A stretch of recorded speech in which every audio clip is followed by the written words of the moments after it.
And at least 34 people killed, 12 others injured in Algeria road accident.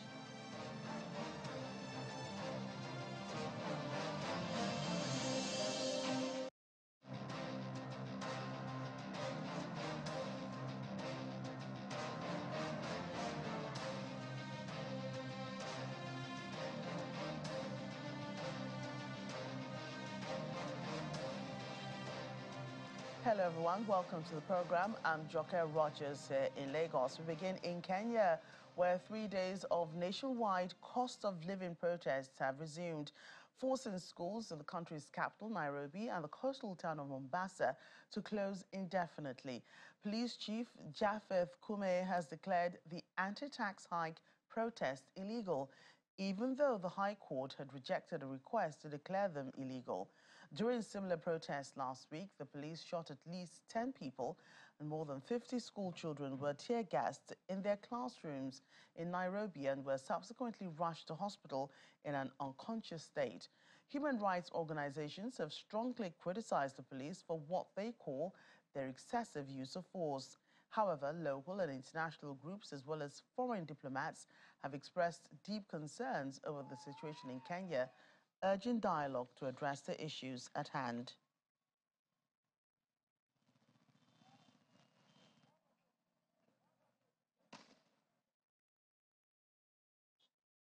Well, it's all happening fast as Kenyan authorities have already deployed security officers in key towns amid the resumption of protests organized by the opposition. Police in the capital, Nairobi, fired tear gas against protesters who hurled stones at them. People have kept away from the city's central business district and many shops remain closed. The demonstrators barricaded some roads in the capital and elsewhere in the country. In Nakuru, the Rift Valley region, police lobbed tear gas to disperse protesters who blocked roads and lit fires. Kenya's opposition leader, Raila Odinga, called for the protest amid rising discontent over the tax hikes passed last month by the government of President William Ruto, who during the election campaign last year promised to champion the interests of the poor. However, since President Ruto came to office, prices have continued to soar while his government has raised taxes.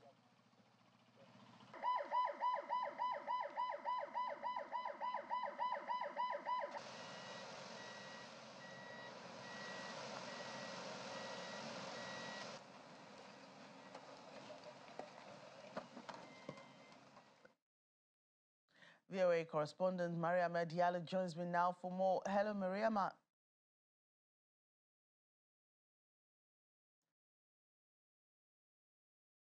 Hello, thanks for having me. Can you hear me now?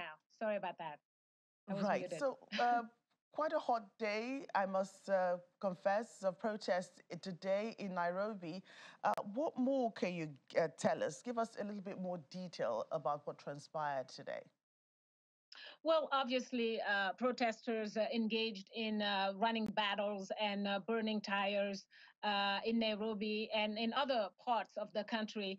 Obviously, with riot police, and also, as you said earlier, schools, primary and secondary day schools were closed today in Nairobi and Mombasa. But the thing is that yes, they were protesting. Yes, they were engaged in running battles and burning tires in certain parts of the country.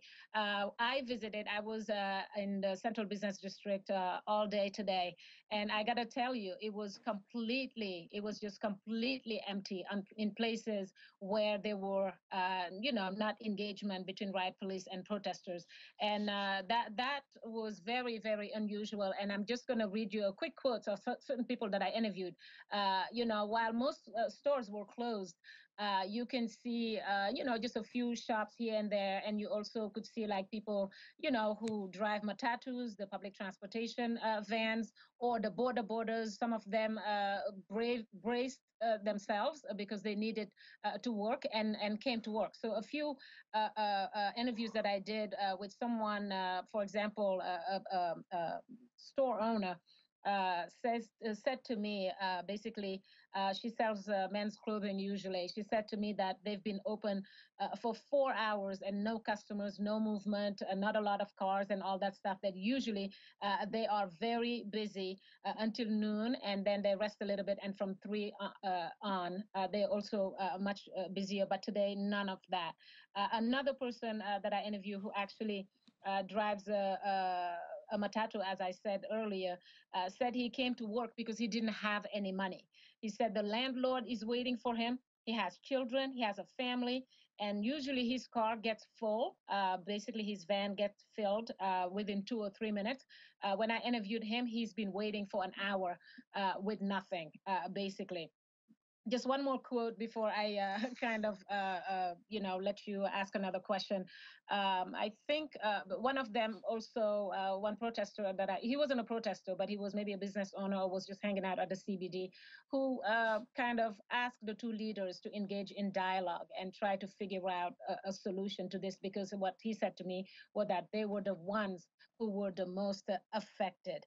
And one more just quote, he said, a protester in another part when I got out of the CBD and went to the Kibera area, he said to me that we were protesting today because the standard of living in this country have gone drastically up. They are going up each day and every day. He said, we don't need Ruto, that's it. He's already shown us he's a very stubborn man. He's not ready to listen to his people. So very high tensions here and there. And when you talk about the other side, they also think that these protests are basically illegal. Right, and demonstrations were halted last week. Opposition leader Raila Odinga ended that protest. Even Kenyan President William Ruto vowed that protests will not be allowed this week. So why are we seeing protests resuming today? I think it's a very good question because I think the first protest when it started, I always remember the date because it was the first day was the first day the day after I arrived in Nairobi. So it was about 4 months ago. And again, it was always you hear the government saying these protests are not going to be allowed, these protests are illegal, but they end up happening. They go on and off, they die down a little bit, and then they come back. And I think this time it's actually really coming back strong because I don't think I've seen it I've seen the opposition and his supporters declare a 3-day nonstop protest, nonstop demonstration. So today was the first day. I guess we'll find out if it's gonna continue tomorrow and the following day. If it is, then it's really 3 days of. It's the first time I've heard it kind of take 3 days.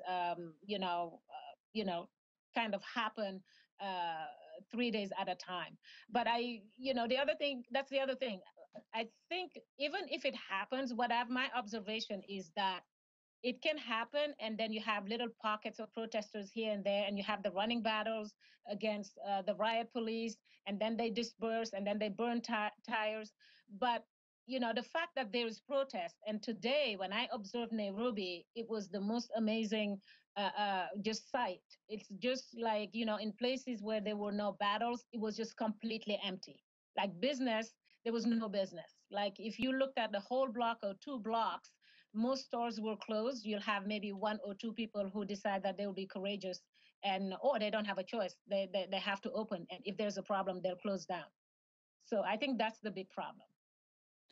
And aside, the cost of living outcry from the people, tax hikes as well, what more is fueling this protest? Has there been any sort of statement whatsoever from the opposition, even though it's making a big statement by coming out to protest today? Any other thing that's coming out from this?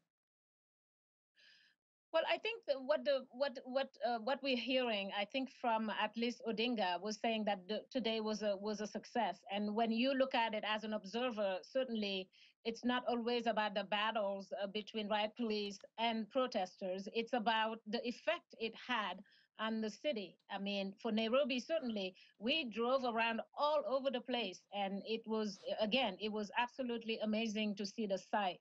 I think for Odinga, yes, it is about tax hikes. It's about high cost of living. I think some analysts are even going far as far as saying this is beyond even Odinga, because when you talk to the ordinary Kenyans, the cost of living is high, and that is not, there's no fault, it's no fault to maybe Mr. Bruto, because when you analyze what's been happening the past few years with people coming out of the COVID pandemic, with the Ukraine war, and here in Africa you have the Sudanese war and other issues, I think, and inflation, supply chain problems, I think every country is kind of feeling the heat. Every country is kind of just living the consequences of the last few years.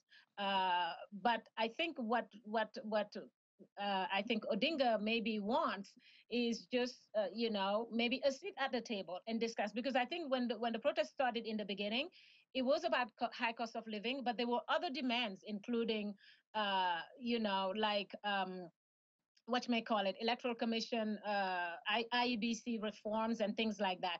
I think at some point they dialogued, they had a bipartisan group that was going to deal with that, but that quickly kind of stalled, and there were no discussions. So I think maybe this protest will, maybe the opposition is looking to engage more with the government and maybe to have a seat at the table and just dialogue and deal with some of the issues that not just the opposition is dealing with, but I think the ordinary Kenyan is dealing with. At the same time, other people are saying that the opposition is basically taking advantage of the high cost of living to also kind of push it a little bit. So right, you get Mariama, both thank you sides. for your time today. Thank you very much for having me. Elsewhere, authorities in Rwanda say they are still searching for 10 people, mostly children, who are missing after a boat they were traveling in sank in Yarabongo River in the southwest of the country. 4 people, including the captain, were saved during the rescue operation yesterday. The captain has been detained by police. Local provincial governor Alice Kayitesi said the boat did not meet safety requirements, including having an engine or life jackets. Over the past 10 years, there have been several boat accidents on the Nyabarongo River, with the authorities often saying that they are caused by old and overloaded vessels. Some residents close to the river use boat trips as a cheap and quick way to cut through areas that will take a much longer time to reach on land. And from one tragedy to another, but this time in Algeria, where at least 34 people have been killed in a road accident in the southern province of Tamanrasset. According to the Civil Protection Agency, a passenger bus collided with a utility vehicle before bursting into flames. A further 12 people were injured. However, those involved in the accident have not yet been identified. But Tamanrasset is close to Niger and Mali, and is a frequent crossing point for migrants from sub-Saharan Africa trying to reach Europe. To bilateral relations, the Algerian president has met with the Chinese Premier Li Jiang in Beijing, China, during which the two agreed to strengthen bilateral cooperation. He also met with his Chinese counterpart, President Xi Jinping, yesterday, pledging to deepen cooperation in other areas, including security and national defense, boosting Beijing's already robust ties with a major nation on the African side of the Mediterranean. President Tebboun's visit to Beijing comes not long after a state visit to Russia last month, during which he appealed to Russian President Vladimir Putin to support Algeria becoming a member of the BRICS, a group of emerging markets comprising Brazil, Russia, India, China, and South Africa. According to a joint Chinese-Algerian statement, China welcomes Algeria's desire to join BRICS and supports its efforts to achieve that goal. And speaking of the BRICS summit, South Africa's presidency has announced that the Russian President Vladimir Putin will not be attending the summit personally, but will be represented by his Foreign Minister Sergei Lavrov. In a statement issued by the president's spokesperson, Vincent Magwenya, President Ramaphosa confirmed that the leaders of China, Brazil, India, and South Africa will be at the summit, and that by mutual agreement, President Vladimir Putin of Russia will not be attending. This comes after the South African president asked permission from the International Criminal Court not to arrest Mr. Putin if he visits South Africa, because to do so would amount to a declaration of war. The BRICS summit will take place from the 22nd to the 24th of August this year. By mutual agreement, President Putin of the Russian Federation will not attend the summit. However, Russia will be represented by Foreign Minister Mr. Sergei Lavrov. President Ramaphosa has in recent months and weeks held a number of consultations on the hosting of the summit. The President's most recent consultation in this regard took place yesterday at the BRICS Political Party Dialogue in Gauteng. Meanwhile, the Kremlin says Russia did not tell South Africa that arresting President Vladimir Putin on an arrest warrant from the International Criminal Court would mean war. Asked by reporters if Russia said arrest of Russian President Mr. Putin would mean war, actually, the Kremlin spokesperson Dmitry Peskov said in his words, no, this was not said out loud. Nobody hinted at anything like that. He adds that it's clear to everyone that what that kind of infringement against the head of the Russian state would mean. No, we did not need to explain anything to anyone. Let's get more on this. African Affairs analyst Ibrahim Anoba joins me now from Cape Town, South Africa. Good to have you today. Sure. So it's clear that the Russian president will not be attending the BRICS summit in person. But what do you make of South African President Cyril Ramaphosa's stance on ensuring that the Russian President Vladimir Putin is not arrested by the International Criminal Court?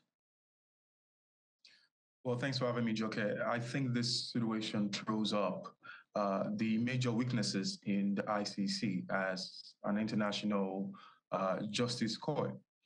Remember, this happened in 2015 when the same South Africa failed to arrest Omar al-Bashir after al-Bashir was already declared wanted by the ICC for committing war crimes in Darfur.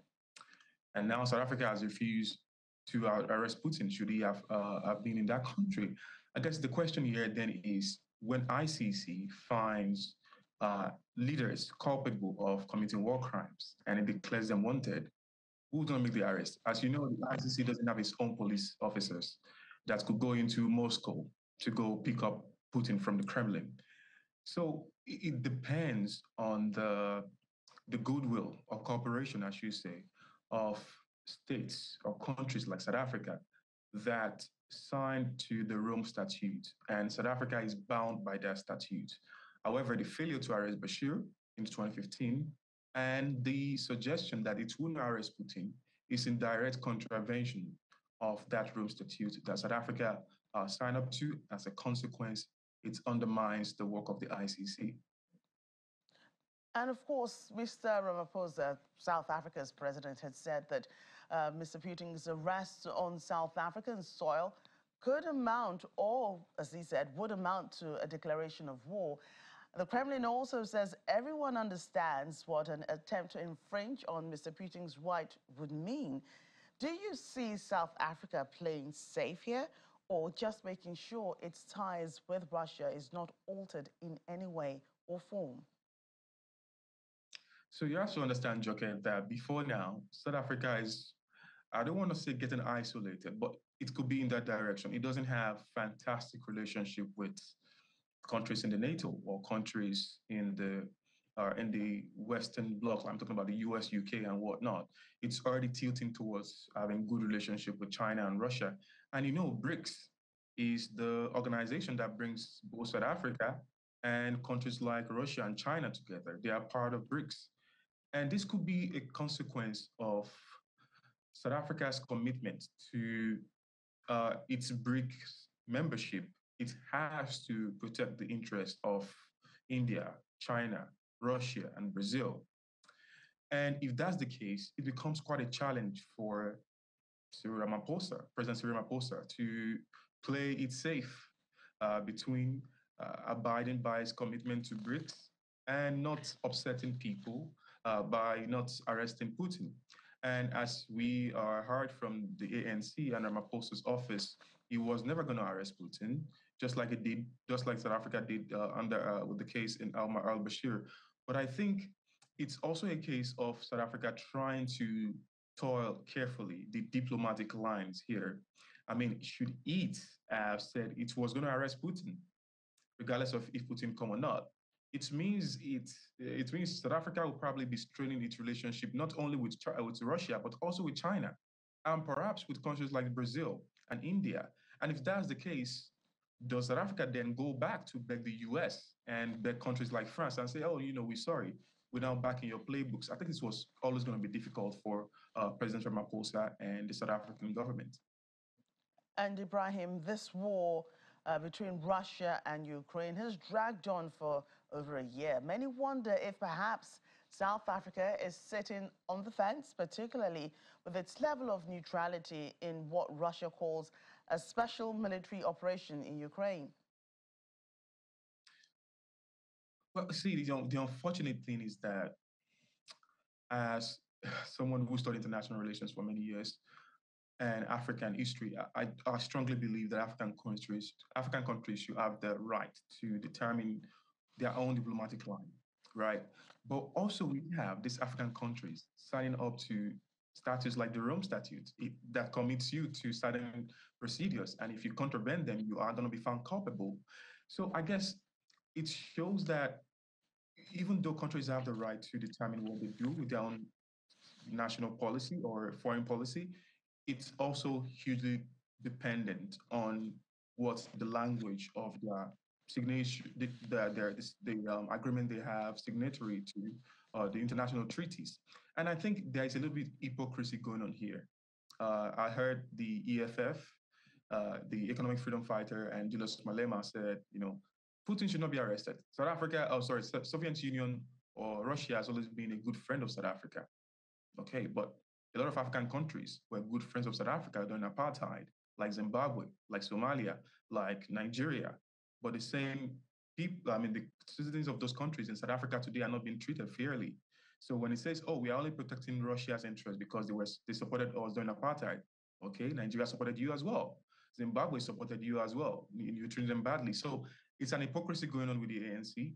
One. Second, I believe African countries should have the right to determine their own foreign policy.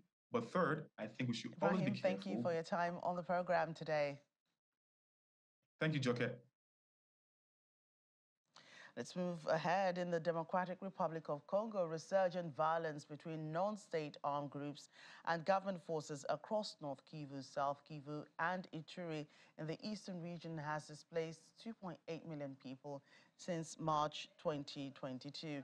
The UN Refugee Agency warns that many of those uprooted have suffered severe human rights violations, especially forcibly displaced women and girls who have endured rape and sexual exploitation.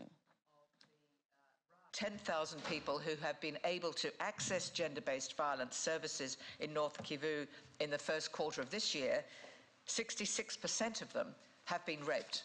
This is a very significant number, and many of those GBV violations are reportedly perpetrated by men of these armed groups. The displaced community within the country is something staggering. It's about 6.3 million, but it's also shocking that 2.8 million have been displaced in the provinces that I mentioned, North Kivu, South Kivu, and Ituri, since March last year. We are calling on governments. We spoke to local mayors, we spoke to local governments, understanding, of course, that for them it's a security problem. They have to deal with the security, but they're very alert to this massive rise in brothels as a means of coping. But we also, of course, call for those responsible for these violations to be held to account. And finally, on the program, Ethiopia is allowing people access Facebook, Telegram, TikTok, and YouTube for the first time in more than 5 months. The blackout was imposed on the 9th of February this year after tensions between the Ethiopian Orthodox Church and the government. Only those with access to virtual private network or VPN software could get onto the social media platforms, something that cost them additional data. The Orthodox Church faced a split in February when some archbishops from the Oromia region said they wanted to form a new synod as they wanted to hold services in the Oromo language. The move triggered deadly clashes, but a mediation effort by the government has now papered over the cracks. According to the Internet Society, the outage has cost Ethiopia $42 million because of the knock-on effect on businesses. However, some areas in the northern region of Tigray, where a brutal two-year conflict came to an end last November, remained without access to the internet. That's our show today. Thank you for watching. I'm Joka Rogers. Bye for now.